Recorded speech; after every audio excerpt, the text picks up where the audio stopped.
Welcome to Awesome Scuba Adventures. My name is Gary Leach. Join me on a journey beneath the sea where only a tiny fraction of the world's population has dared to venture. Let's go scuba diving. In this episode, our adventure takes us to Bonaire. At our first dive site, we get to do a night dive with tarpons at Bonadventure Reef. Then we move on to Bonadventure to see a yellowtail damselfish, a trumpetfish, parrotfish, and a featherduster worm.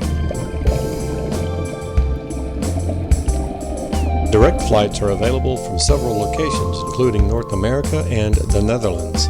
Daily service is available from other Dutch islands of Aruba, Curacao, and Sint Maarten. Citizens from most countries do not need a visa, however, a passport is required. Bonaire is one of a group of islands known throughout the world as the ABC Islands, Aruba, Bonaire, and Curacao, located in the southern Caribbean, about 50 miles off the coast of Venezuela. The island lies outside the Caribbean hurricane belt, with an average air temperature of 82 degrees Fahrenheit, or 28 Celsius, and an average water temperature of 80 degrees Fahrenheit, or 27 degrees Celsius. Dutch is the official language of the island, however, Papiamentu is used in daily exchanges and commonly spoken by the locals. English and Spanish are also commonly used. The currency on Bonaire is the US dollar. Kralendijk is the capital city and main port of Bonaire. The island is surrounded by reefs, which comprise the Bonaire National Marine Park. All who partake of activities in the park are required to pay a fee. Stinapa Bonaire manages the island's protected areas. The marine park is comprised of more than 85 dive sites, many of which you can access by boat or shore. The more than 50 shore entries are each marked by a yellow painted rock. For dive planning, I recommend obtaining a laminated map showing all these sites. Some cards include a listing of coral reef creatures on the flip side of the map.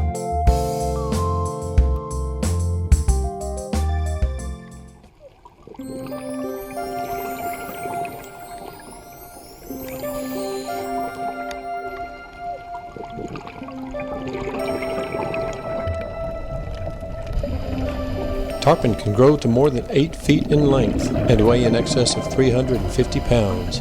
From above, they can have a bluish or greenish tint. However, they are very recognizable due to the shiny, silvery color of their large scales. To me, their scales seem to be almost chrome-plated in appearance.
This juvenile yellow-tailed damselfish is very beautiful.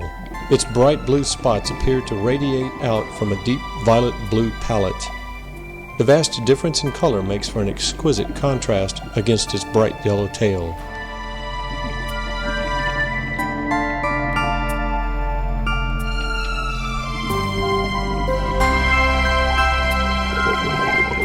You'll notice that as I approach this trumpetfish, it moves into a vertical position, then continues to maneuver in order to better blend in with its environment.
Neutral buoyancy is key to protecting reefs, underwater creatures, and the diver.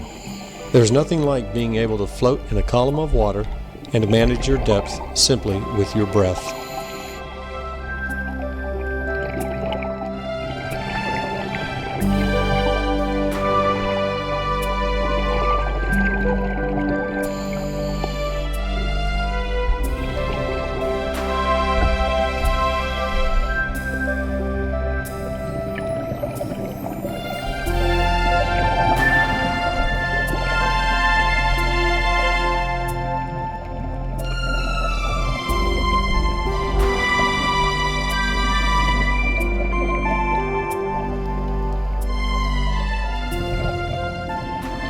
Parrotfish have very large beak-like teeth to bite chunks of coral for the algae inside.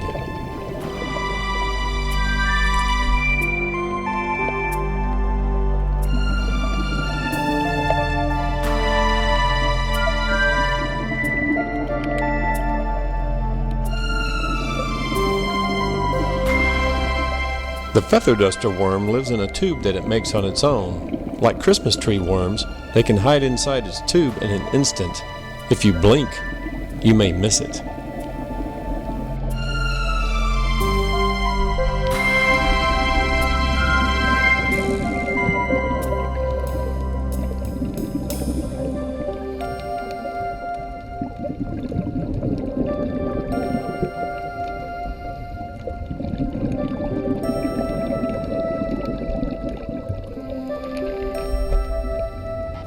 Computers are vital to safe diving today.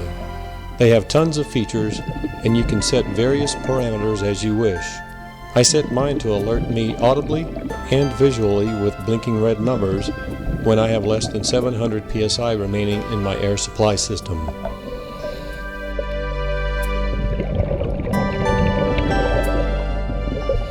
As instructors, we teach a maximum ascent rate of 30 feet per minute.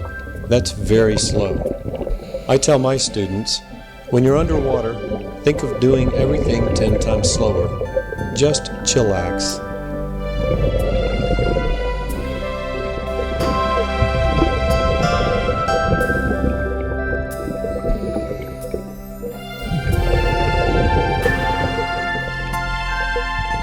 And when you manage your breathing well, you may just find yourself being the last diver to surface.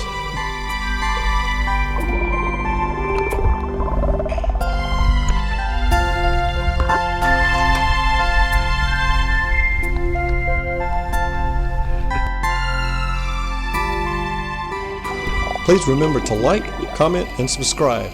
Don't forget to share with family, friends, and scuba buddies. Also, please let me know if you have any suggestions you'd like me to consider for future episodes. Have an awesome day.